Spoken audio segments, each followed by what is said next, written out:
అందరికీ నమస్కారం. Welcome to our channel.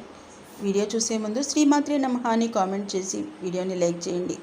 Lakshmidevi ఆశీర్వాదంతో ఈ వ్యక్తులకు కుబేర యోగం ప్రాప్తిస్తుంది. కొంతమంది జాతకం మహా అద్భుతంగా ఉంటుంది. జీవితంలో ఎన్ని కష్టాలు ఎదురైనప్పటికీ తప్పనిసరిగా లక్ష్మీదేవి అనుగ్రహం సంపూర్ణంగా లభిస్తుంది. కొంతమంది వ్యక్తులు తప్పనిసరిగా తమ జీవితంలో గొప్ప స్థాయికి ఎదుగుతారు. లక్ష్మీదేవి కృపా కటాక్షాలతో ఎలాంటి వ్యక్తులు త్వరగా ధనవంతులవుతారో ఈ వీడియోలో తెలుసుకుందాం. కాబట్టి ముందుగా ఈ వీడియోకి ఒక లైక్ చేసి మన ఛానల్ని సబ్స్క్రైబ్ చేసుకోండి. లైక్ చేయడం మాత్రం అసలు మర్చిపోకండి. ప్రతి ఒక్కరికి తమ జాతకం తెలుసుకోవాలని ఉంటుంది. మీ పేరులోని మొదటి అక్షరం ప్రకారం మీ జాతకాన్ని సంపూర్ణంగా తెలుసుకోండి. మొట్టమొదటిగా మీ పేరులోని మొదటి అక్షరం ఎస్తో ప్రారంభమైతే మీరు చాలా అదృష్టవంతులనే చెప్పవచ్చు. ఎస్ అక్షరంతో మీ పేరు ప్రారంభమైతే మీరు ఖచ్చితంగా ధనవంతులనే చెప్పవచ్చు. అయితే మీరు ఎంత కష్టపడితే అంత డబ్బు మీ ఇంటికి చేరుతుంది. ప్రతి ఒక్కరికి సహాయం చేసే గుణం ఉంటుంది. మీ శత్రువులే మిమ్మల్ని మోసం చేస్తారు. కాబట్టి ఎవరిని అంత ఈజీగా నమ్మకండి. మీ జాతకంలో విపరీతమైన ధనయోగం ఉంటుంది. ఎస్ అక్షరంతో పేరు ప్రారంభమయ్యే వ్యక్తులు ప్రతి శుక్రవారం పూజ గదిలో నెయ్యి దీపం వెలిగించండి. జీవితంలో డబ్బు కొరత ఏర్పడకుండా ఉంటుంది. అలాగే పి అక్షరంతో మీ పేరు ప్రారంభమైతే లక్ష్మీదేవి ప్రత్యేక ఆశీర్వాదాలు లభిస్తాయి. మీ జీవితంలో ఎల్లప్పుడూ విజయాలను అందుకుంటారు. పి అక్షరంతో పేరు గల వ్యక్తులపై లక్ష్మీదేవి అనుగ్రహం ఎల్లప్పుడూ ఉంటుంది. మీ జీవితం అంతా ఆనందంతో నిండిపోతుంది. అలాగే పి అక్షరంతో పేరు మొదలయ్యే వ్యక్తులు త్వరగా ధనవంతులు కావాలంటే ప్రతి శుక్రవారం లక్ష్మీదేవికి పరమాన్నాన్ని నివేదించండి. అంతేకాకుండా జీవితంలో త్వరగా స్థిరపడతారు.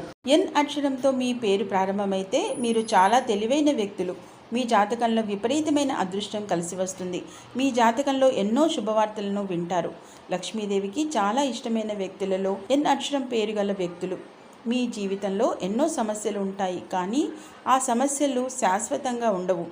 ఏదో ఒక రోజున ఉన్నట్టుండి లక్ష్మీ కటాక్షం సిద్ధిస్తుంది. అప్పటి నుండి ఇక మీ జాతకం మారిపోతుంది. కాబట్టి ఎన్ అక్షరంతో పేరు ప్రారంభమయ్యే వ్యక్తులు ఎల్లప్పుడూ లక్ష్మీదేవిని పూజించండి. జీవితంలో త్వరగా సెటిల్ అవుతారు. ఆర్ అక్షరంతో మీ పేరు ప్రారంభమైతే మీ జాతకంలో లక్ష్మీ కటాక్షం సంపూర్ణంగా ఉంటుంది. మీ జీవితంలో త్వరగా ధనవంతులవుతారు. వద్దన్నా సరే మీ ఇంట్లోకి డబ్బు చేరుతుంది. అయితే లక్ష్మీదేవిని మాత్రం క్రమం తప్పకుండా పూజించాలి. ఎల్ అక్షరంతో మీ పేరు ప్రారంభమైతే ఇక మీ అంతటి అదృష్టవంతులు ఎవరూ ఉండరు. ఎల్ అక్షరం అంటేనే లక్ష్మీదేవికి ఇష్టమైన అక్షరం. ఇలాంటి వ్యక్తులకు విపరీతమైన డబ్బు కలిసొస్తుంది. జీవితంలో విజయాలను అందుకుంటారు. ఎల్ అక్షరంతో పేరు ప్రారంభమయ్యే వ్యక్తులు ప్రతి శుక్రవారం తులసి మొక్కను పూజించండి. తప్పనిసరిగా లక్ష్మీ కటాక్షం అనేది సిద్ధిస్తుంది. అలాగే డి అక్షరంతో మీ పేరు ప్రారంభమైతే మీరు చాలా కష్టజీవులనే చెప్పవచ్చు. కానీ మీ కష్టంతో పాటు అదృష్టం కూడా తోడవుతుంది. లక్ష్మీదేవి కరుణా కటాక్షాలతో మీ ఇంట్లో ఎల్లప్పుడూ డబ్బు సమస్యలు లేకుండా లక్ష్మీదేవి మీ ఇంటిని రక్షిస్తుంది. డి అక్షరంతో పేరు ప్రారంభమయ్యే వ్యక్తులు ప్రతి శుక్రవారం లక్ష్మీదేవికి హారతి ఇచ్చి నమస్కారం చేసుకోండి. అలాగే ఏ అనే అక్షరంతో మీ పేరు ప్రారంభమైతే మీరు లక్ష్మీదేవికి ప్రియమైన వ్యక్తులు. ఏలినాటి శని దోషాల వల్ల కొన్ని సంవత్సరాల పాటు నరకాన్ని అనుభవిస్తారు. కానీ లక్ష్మీదేవి అనుగ్రహంతో ఏ అక్షరంతో ప్రారంభమయ్యే వ్యక్తులకు ఉన్నట్టుండి అదృష్టం కలిసి వస్తుంది. విపరీతమైన డబ్బు కలిసి వస్తుంది. కాబట్టి ఏ అక్షరంతో ప్రారంభమయ్యే వ్యక్తులు ప్రతి శుక్రవారం లక్ష్మీదేవిని క్రమం తప్పకుండా పూజించండి. అలాగే జీ అక్షరంతో మీ పేరు ప్రారంభమైతే మీకు శత్రువులు ఎక్కువగా ఉంటారు. కాబట్టి ప్రతి ఒక్కరితో జాగ్రత్తగా ఉండాలి. జీ అక్షరంతో పేరు ప్రారంభమయ్యే వ్యక్తులకు సంపూర్ణంగా లక్ష్మీదేవి అనుగ్రహం లభిస్తుంది. జీవితంలో డబ్బు సమస్యలు ఏర్పడకుండా ఉంటాయి, కానీ కొన్ని సంవత్సరాల వరకు అనారోగ్య సమస్యలు ఏర్పడతాయి. కాబట్టి ఆరోగ్యాన్ని జాగ్రత్తగా చూసుకోండి. అలాగే హెచ్ అక్షరంతో మీ పేరు ప్రారంభమైతే మీరు చాలా అమాయకులనే చెప్పుకోవచ్చు. ప్రతి ఒక్కరికి సహాయం చేసే గుణం మీలో ఉంటుంది, కానీ మీకు మాత్రం ఎవరూ సహాయం చేయరు. అయితే హెచ్ అక్షరంతో పేరు ప్రారంభమయ్యే వ్యక్తులకు విపరీతమైన లక్ష్మీ కటాక్షం సిద్ధిస్తుంది. జీవితంలో ఎన్ని కష్టాలు ఉన్నప్పటికీ లక్ష్మీదేవి అనుగ్రహంతో ఏదో ఒక రోజున జాక్పాట్ కొడతారు. ఇక మీ ఇంటి సంపద రెట్టింపు అవుతుంది. ప్రతి ఒక్కరి జాతకంలో లక్ష్మీ కటాక్షం ఉంటుంది. అంతే మనం చేసే కొన్ని మంచి పనుల వల్ల జాతకంలో ఉన్న లక్ష్మీ కటాక్షం రెట్టింపు అయ్యి ఉన్నట్టుండి డబ్బు కలిసి వస్తుంది.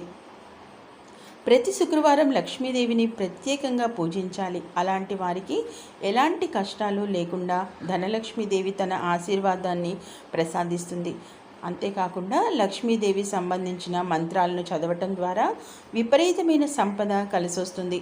శుక్రవారం కొంతమంది ఉపవాసం ఉంటారు, కానీ ప్రస్తుత రోజుల్లో శుక్రవారం ఎవరూ ఉపవాసం ఉండట్లేదు. పురాణాల్లో రాక్షసులు కూడా ప్రతి శుక్రవారం లక్ష్మీదేవిని పూజించి ఉపవాసం ఉండేవారట. కాబట్టి ఎవరైతే శుక్రవారం ఉపవాసం ఉంటారో అలాంటి ఇళ్లలో లక్ష్మీదేవి స్థిర నివాసం ఉంటుంది. ప్రతి ఒక్కరి పూజా గదిలో తప్పనిసరిగా లక్ష్మీదేవి పాదముద్రలను పెట్టుకోండి. మీ పూజ గదిలో లక్ష్మీ పాదముద్రలు ఉంటే మీ ఇంట్లో లక్ష్మీదేవి తిష్ట వేసుకుని కూర్చుంటుంది. తిన్నా తరగని ఐశ్వర్యం మీ కుటుంబానికి చేరుకుంటుంది. లక్ష్మీదేవికి అత్యంత ప్రీతికరమైన రంగులలో ఎరుపు రంగు, అలాగే ఆకుపచ్చ రంగు. కాబట్టి ప్రతి శుక్రవారం రోజున ఎరుపు రంగు వస్త్రాలను కానీ ఆకుపచ్చ రంగు వస్త్రాలను కానీ ధరించండి. తప్పకుండా లక్ష్మీదేవి అనుగ్రహాన్ని పొందవచ్చు. అంతేకాక ఐశ్వర్యానికి దేవత అయిన లక్ష్మీదేవిని బంగారు ఆభరణాలతో అలంకరిస్తే కోటి జన్మల పుణ్య ఫలితం లభిస్తుంది. కాబట్టి ప్రతి శుక్రవారం రోజున మీ పూజ గదిలో ఉన్న లక్ష్మీదేవి పటాన్ని బంగారు నగలతో అలంకరించండి. తద్వారా లక్ష్మీదేవి అనుగ్రహంతో జీవితాంతం బంగారం కొంటూనే ఉంటారు. చూశారు కదా, ఏ పరిహారాలు పాటిస్తే లక్ష్మీదేవి ఆశీర్వాదంతో లక్ష్మీ కుబేర యోగం కలిసి వస్తుంది. అంతేకాకుండా ఏ వ్యక్తులకు, ఏ అక్షరంతో ఉన్న వ్యక్తులకు ఎటువంటి లక్ష్మీ కటాక్షం కలిసి వస్తుంది, అలాగే ఏ వ్యక్తులు కోటీశ్వర్లు అవుతారు, అలాగే పుట్టుకతోనే అదృష్టవంతులు ఎవరు అనే అంశాలు తెలుసుకున్నారు కదా. మరిన్ని ఇలాంటి వీడియోల కోసం మన ఛానల్ని తప్పకుండా సబ్స్క్రైబ్ చేసుకుని రెగ్యులర్గా వాచ్ చేస్తూ ఉండండి. వీడియోని ఇంకా లైక్ చేయకపోతే వెంటనే ఒక లైక్ ఇచ్చి ఛానల్ని సపోర్ట్ చేయండి. అంతేకాకుండా మీ ఫ్రెండ్స్ అండ్ ఫ్యామిలీ మెంబర్స్ అందరికీ ఈ వీడియోని తప్పకుండా షేర్ చేయండి. Okay, thank you for watching.